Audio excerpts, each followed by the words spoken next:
یہ ساری آج شیلز یہ دیکھ لیں، ٹیئر گیسنگ شیلز، یہ ساری کل شام سے یہ صرف میرے گھر میں جو پڑے ہیں، یہ ہمارے گھر کے ارد گرد جو شیلز ملے ہیں، جو میری زمان پاک کے گھر کے اندر جو شیلنگ ہوئی ہے، میں یہ آپ کو اس لیے دکھا رہا ہوں کہ یہ کل دوپہر سے میرے گھر کے اوپر حملہ ہے. اور یہ شیلز جو آپ دیکھ رہے ہیں، یہ صرف جس طرح میں نے کہا اس گھر کے اندر، یعنی میرے گھر کے اندر یہ وہ شیلز ہیں. جو گھر کے باہر ہیں اس کا ہمیں کوئی اندازہ نہیں. وہ ساری سڑک کے اوپر ساری رات صبح تک، اور ابھی جب میں آپ سے بات کر رہا ہوں پھر شیلنگ ہو رہی ہے، پھر ایک اور حملہ ہو گیا. تو میں اپنی قوم کے سامنے ایک سوال رکھنا چاہتا ہوں کہ یہ کون سا میں نے اتنا بڑا جرم کیا تھا کہ میرے گھر کے اوپر حملہ، کبھی کسی پولیٹیکل لیڈر کے گھر کے اوپر اس طرح شیلنگ نہیں ہوئی. اور وہاں عورتیں تھیں، ہمارے نوجوان تھے، ان کے اوپر جس طرح اٹیک کیا گیا، اس کی کوئی تو کیا وجہ تھی؟ میرا جرم کیا تھا؟ جرم یہ تھا، ذرا میں آپ چاہتا ہوں غور سے سنیں میرا جرم کیا تھا. ایک کیس لگا ہوتا ہے توشہ خانہ کا، جو توشہ خانہ کا کیس میرے اوپر ایک الزام لگایا گیا، اور شکر ہے اللہ کا کہ وہ الحق ہے، وہ توشہ خانہ کا سب کے سامنے اب ریکارڈ آ گیا. میں چیلنج کرتا ہوں کہ جب یہ کیس سنا جائے گا، اگر کسی نے ساری چیزیں جائز طریقے سے، یعنی جائز طریقے سے، توشہ خانہ کا مطلب ہوتا ہے کہ جو آپ پریزنٹ آپ کو جب گفٹس ملتی ہیں تو ان میں سے جو آپ رکھنا چاہتے ہیں ایک قیمت ادا کر کے لے لیتے ہیں، وہ آپ کی پراپرٹی بن جاتی ہے. یہ توشہ خانہ ہے، اور یہ 70 سال سے یہی ہے. اور یہ جو کہتے ہیں کہ وہ اچھا جی وہ آپ کو کوئی بڑا تحفہ ملا تھا، اسٹیٹ گفٹ، جو آپ چیز خریدتے نہیں ہے توشہ خانہ کی، وہ آکشن ہو جاتی ہیں، وہ کوئی عجائب گھر میں نہیں رکھی جاتی.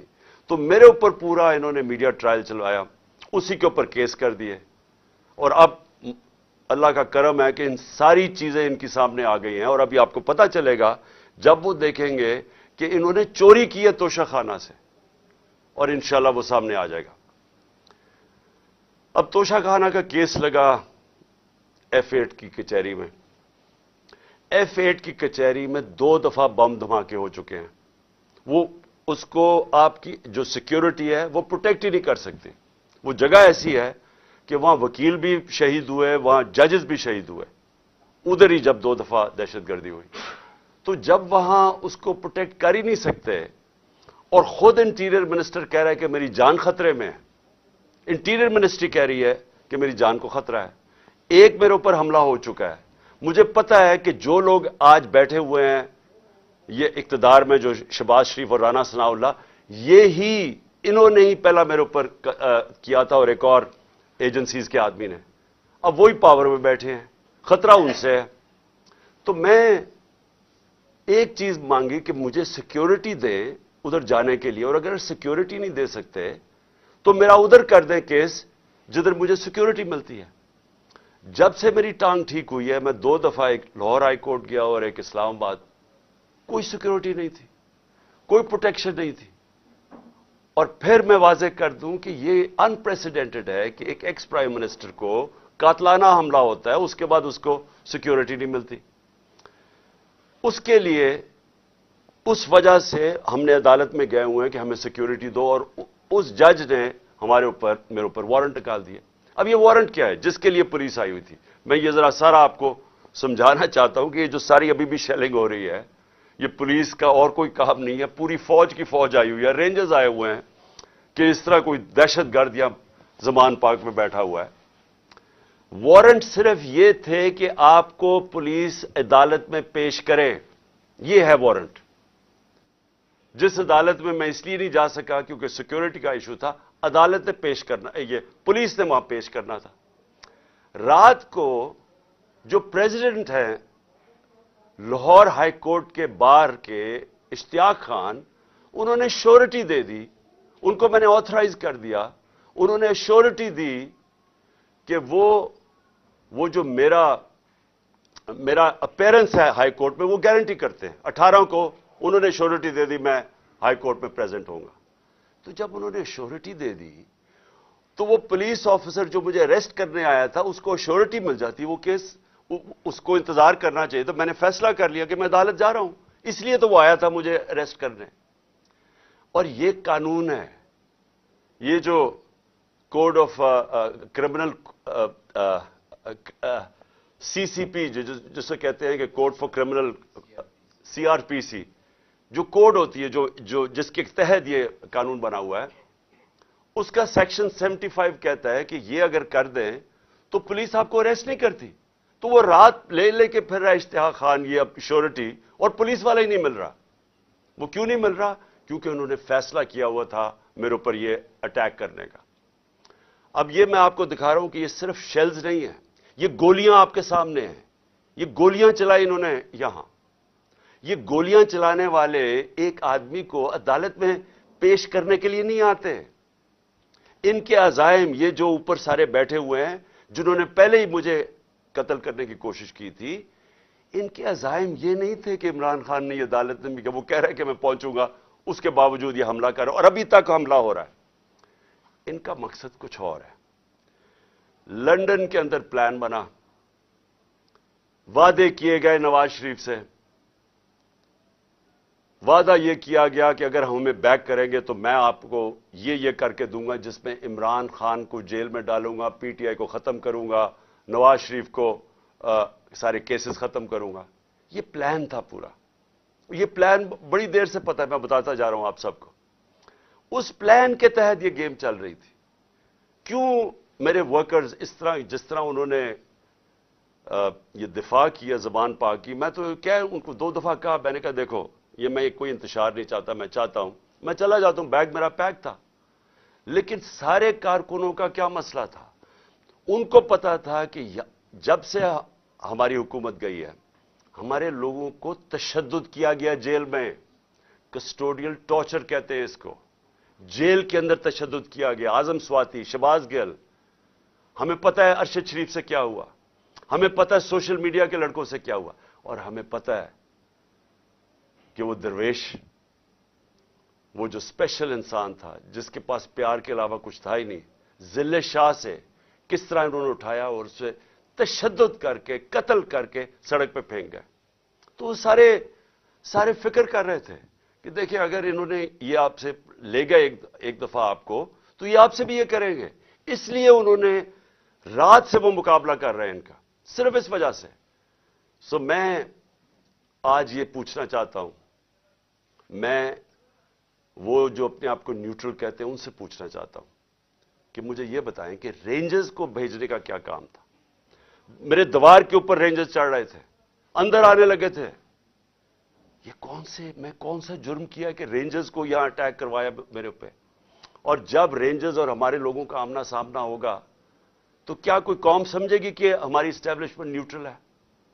اور کیا یہ کرنا چاہیے کہ رینجرز یعنی فوج کو اور عوام کا آمنا سامنا کروانا چاہیے؟ جب TLP آ رہی تھی اسلام آباد کی طرف تو مجھے تب آرمی چیف نے کہا تھا کہ ہم بالکل فوج کو سیولینز کے سامنے نہیں لے کے آئیں گے. تو اب کیوں آ رہی ہے؟ کیا وجہ ہے؟ کون سا جرم ہے؟ کیا جرم کیا میں نے؟ اور کیا وجہ ہے کہ اس طرح کی بے دردی سے جس طرح کا ابھی تک سب کو یہ جو شیلز مارے گئے ہیں، گولیاں چلائی گئی ہیں، یعنی یہ کیا جمہوریت ہے؟ کیا ہم نے کبھی ہمارے 3.5 سال میں کبھی کسی کے اوپر 3 لانگ مارچز تھیں، پروٹیسٹ تھے، کیا ہم نے کبھی کسی کے اوپر یہ کیا؟ تو یہ کیا وجہ ہے؟ اس کے پیچھے کیا ہے؟ ہم سب سوال پوچھ رہے ہیں، ہم سب حیران ہیں کہ اس سب کا مقصد کیا ہے؟ چاہتے کیا ہے؟ کیا یہ وہ ساری وہی ایک تسلسل ہے کہ کسی طرح تحریک انصاف کو دیوار سے لگاؤ، لیکن اس سے بھی زیادہ عمران خان کو مائنس کرو بیچ میں سے، اس لیے پکڑنے آئے تھے؟ اور دیکھیں میں آج اپنی ساری قوم کے سامنے کہہ رہا ہوں کہ دیکھیں میں نے پوری کوشش کی ہے جب سے میری گورنمنٹ گرائی گئی ہے کہ کوئی میری وجہ سے اس ملک میں انتشار نہ ہو. ہم نے سارے پرامن 70 جلسے کیے، سب پرامن. جب کوئی انتشار کا وقت آتا تھا، جب انہوں نے اسی طرح ہمارے اوپر ظلم کیا 25 مئی کو پچھلے سال، میں نے کینسل کیا، میں نے اس کو ختم کر دیا دھرنے کو، کیونکہ مجھے ڈر تھا کہ اب انتشار کی طرف جا رہا ہے۔ اس کے بعد 26 نومبر لاکھوں لوگ جمع تھے وہاں اس وقت پنڈی میں۔ ہمارا پلان تھا اسلام آباد میں جا کے دھرنا دینا، لیکن جب میں نے ماحول دیکھا جو انہوں نے پولیس جمع 30,000 پولیس جمع کی ہوئی تھی، تو مجھے پتا تھا پھر یہ تو جان کے چاہ رہے کوئی کلیش ہو، تو میں نے وہ کینسل کر دیا۔ ہم نے 8 مارچ کو ایک پرمیشن لی ہوئی تھی، انہوں نے ہمیں شام کو پولیس نے پرمیشن دی تھی کہ اپنی الیکشن ریلی جو ہم نے اپنی 30 اپریل کی الیکشن کے لیے کرنی تھی، پرمیشن ملی ہوئی تھی، روٹ اپرووڈ تھا۔ صبح لوگ آ رہے ہیں اور دیکھ رہے ہیں پولیس کھڑی ہوئی ہے اور پولیس کے جتھے کھڑے ہوئے ہیں اور لوگ ریلی کے لیے آ رہے ہیں، اور ایک دم پتا چلتا ہے کہ دفعہ 144 لگا دی جاتی ہے۔ کس وجہ سے؟ الیکشن جب ڈیٹ اناؤنس ہو جائے، آپ الیکشن ریلی کے خلاف دفعہ 144 کیسے کر سکتے ہیں؟ وہ بھی کیئر ٹیکر گورنمنٹ۔ اور اس کے بعد شیلنگ شروع ہو جاتی ہے، جس طرح اب آتے ساتھ اس شیلنگ، ڈرانا، دھمکانا، مارنا، اور اس میں ضلع شاہ کا جس طرح قتل کیا گیا۔ تو اس کے بعد جب اگلے دن ہم نے وہ کیا، پھر سے انہوں نے جب بین کیا اور ان کا خیال تھا کہ ہم پھر سے ریئیکٹ کریں گے، میں نے پھر کینسل کیا، کیونکہ مجھے پتا تھا ہمارے لوگوں کو غصہ تھا جو ضلع شاہ سے، سب اسے پیار کرتے تھے، تو اس لیے ہم نے کینسل کی، ہم نے پوسٹ پون کی تاکہ کوئی انتشار نہ ہو۔ اب مجھے بتائیں، رات سے جب مجھے پتا چلا کہ اچھا یہ وارنٹ آ گئے ہیں تو چلیں میں شیورٹی دے دیتا ہوں، وہ بانڈ سائن کر دیتا ہوں میں اس کے ساتھ، اشتیاق خان کے ساتھ، پریزیڈنٹ لاہور بار ہائی کورٹ بار ایسوسی ایشن، تو پھر کیا چیز رہ گئی تھی؟ کیا وجہ ہے؟ ابھی تک حملے ہو رہے ہیں، عدالت کے اندر ہمارا کیس پڑا ہے، عدالت میں ہم گئے ہوئے ہیں اسلام آباد میں اور لاہور میں، اور ابھی تک یہ شیلنگ رینجز نے پھر اٹیک کر دیے۔ اور مجھے ابھی بھی نہیں سمجھ آئی کہ میرے گھر کی دیواروں سے کود کے اندر آ رہے تھے، کیا کوئی کمانڈو ایکشن کرنا تھا کہ عمران خان کو پکڑ کے لے جانا تھا؟ یہ کیا مذاق کر رہے ہیں اس ملک کے ساتھ؟ اور میں آخر میں افسوس سے کہنا چاہتا ہوں کہ دیکھیں، یہ ملک کو ادھر آپ لے کے جا رہے ہیں، اور جو بھی اس وقت پاور میں بیٹھے ہیں، میں آپ کو یہ بتا دوں کہ ملک کو ادھر لے کے جا رہے ہیں کہ یہ میرے ہاتھ سے بھی چیز نکل جائے گی۔ اب یہ جو لڑکوں نے، یہ تھوڑے سے تھے، جس طرح انہوں نے وہاں کھڑا ہو کے ٹیئر گیسنگ سب کے باوجود، اتنی بھاری پولیس کی نفری اس کے سامنے کھڑے ہوئے ہیں، صرف اس خوف سے کہ چیئرمین کو اٹھا کے لے جا کے یہ پھر جیلوں میں تشدد کریں گے، اور خوف یہ ہے کہ انہوں نے قتل کرنے کی کوشش کی تھی اور یہی اب جیل میں لے کے جا رہے ہیں۔ کسی کو اعتماد نہیں ہے ان مجرموں کو، یہ جرائم پیشہ لوگ ہیں، کسی کو ان کے اوپر اعتماد نہیں ہے۔ تو میں سوال یہ پوچھتا ہوں کہ جو اس وقت اقتدار میں بیٹھے ہیں، جو پاور میں ہیں، جو پاور کنٹرول کرتے ہیں پاکستان کی، اور وہ یہ نہیں ہے یہ جو رانا ثناء اللہ اور یہ جو شہباز شریف ہے جن کے پاس پاور ہے، کیا کوئی فکر ہے آپ کو پاکستان کی؟ کیا آپ کو فکر ہے کہ یہ ملک جا کدھر رہا ہے؟ کیا آپ کو فکر ہے کہ میں اگر آپ جب بھی مجھے پکڑ لیں گے کیا ہوگا؟ جیل میں چلا جاؤں گا، زندگی موت اللہ کے ہاتھ میں ہے، عزت ذلت اس کے ہاتھ میں ہے، کیا کر لیں گے آپ؟ اور زیادہ پارٹی طاقت میں آئے گی، لیکن اس کا جو نتیجے میں جو رد عمل آئے گا، وہ کیا فائدہ ہوگا پاکستان کو؟ کس کو نقصان ہوگا؟ جس ملک کی معیشت ابھی بیٹھ چکی ہے، بھی بیکاروں کی طرح پیسے مانگتے پھر رہے ہیں، ملک سکڑتا جا رہا ہے، مہنگائی آسمانوں پہ ہے، مہنگائی ایسی مہنگائی پاکستان کی تاریخ میں نہیں آئی، تنخواہ دار طبقہ پس گیا ہے، بیچاروں کے پاس اس وقت حالات یہ ہیں کہ ان کا 2 ہفتے کے اندر ان کے پاس تنخواہیں ختم ہو جاتی ہیں۔ اس ماحول کے اندر انتشار پھیلانا، کیا یہ کوئی پاکستانی سوچ رکھے؟ یہ تو کوئی دشمن ایسے کرے ملک کے ساتھ، تو یہ ہمارے ہاتھ سے گیم نکل جائے گی۔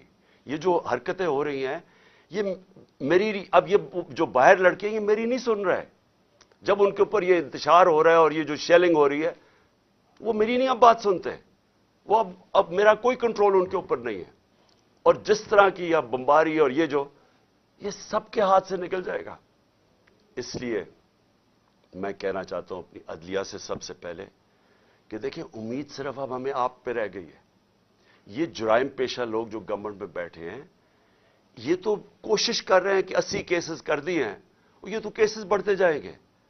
یہ تو کوئی کبھی ایک عدالت کبھی دوسری عدالت, ان کی تو کوشش ہے کہ میں الیکشن نہ لڑوں, یا میں کسی جیل میں چلا جاؤں, اور یا سارا وقت الجھا رہا ہوں کیسز میں کہ کبھی ایک وارنٹ نکل رہا ہے. تو ہمیں تو صرف امید عدلیہ سے ہے, اور دوسری ہم امید لگا رہے ہیں اپنی جو اسٹیبلشمنٹ ہے اس ملک کی کہ کیا آپ کا انٹرسٹ پاکستان میں ہے یا نہیں ہے. تو یہ جو تماشا ہو رہا ہے اس کو بند کریں, ملک کا سوچیں. یہ جو بھی پلان ہے لنڈن کا اس کے اوپر نہ کام کریں. یہ ملک تباہی کی طرف جا رہا ہے, اور میری اپیل ہے آپ سب سے کہ اب اس ملک کا سوچیں. اب جن کا جینا مرنا اس ملک میں ہے, ہمارے تو کوئی باہر نہیں جانا, میں تو کوئی لنڈن نہیں جانا جس طرح یہ سارا ٹبر اٹھ کے چلا جاتا ہے, یا دوسرا اٹھ کے وہ باہر چلا جاتا ہے. ان کی تو باہر پراپرٹیز اربوں ڈالر ہے, ہمارا تو جینا مرنا یہاں ہے. تو میرا اکیلے کو فکر نہیں کرنا چاہیے, ہر اس پاکستانی کو اس ملک کا سوچنا چاہیے جو اٹھ کے لنڈن نہیں چلا جائے گا, جس کے باہر ڈالرز ہی پڑے ہوئے. ان سب کو سوچنا چاہیے کہ ملک جا کس طرف رہا ہے. اور اپنی عوام کو آخر میں آپ کو کہنا چاہتا ہوں, میں پھر سے آپ کو کہنا چاہتا ہوں, میں پکڑا جاؤں, جیل میں بھی چلا جاؤں, جو بھی مجھے ہو جائے, آپ نے یہ جو حقیقی آزادی کی ہماری تحریک ہے, آپ نے سب نے اس میں شرکت کرنی ہے, کیونکہ غلام قوم کا کوئی مستقبل نہیں ہوتا. یہ جو ایک چھوٹا سا طبقہ اوپر حاوی ہوا ہے, قانون کے وہ اوپر بیٹھا ہے, ہر قسم کا ظلم کرتا ہے لوگوں پہ, خوف کے اوپر ملک چلاتا ہے, سارے ملک کے وسائل کے اوپر قبضہ کر کے بیٹھا ہوا ہے, یہاں سے پیسہ چوری کرتا ہے, ہنڈی والے سے باہر بھجوا دیتا ہے. ملک کا ساری چوری کا پیسہ آج ان کے بڑے بڑے بینک اکاؤنٹس اور لنڈن اور باہر مغربی کیپٹلز میں ان کا پیسہ پڑا ہے. صرف دبئی کے اندر 20,000 پاکستانیوں نے, یہ ابھی بلومبرگ کی رپورٹ ہے, 20,000 پاکستانیوں کا دبئی میں $10.4 ارب پڑا ہوا ہے. تو ملک کیسے آگے جا سکتا ہے اگر یہ ان لوگوں کے ہاتھ میں ملک رہے گا. اس لیے میں قوم کو آج کہہ رہا ہوں کہ آپ نے پوری طرح اس حقیقی آزادی کی جہاد میں شرکت کرنی ہے. پاکستان زندہ باد.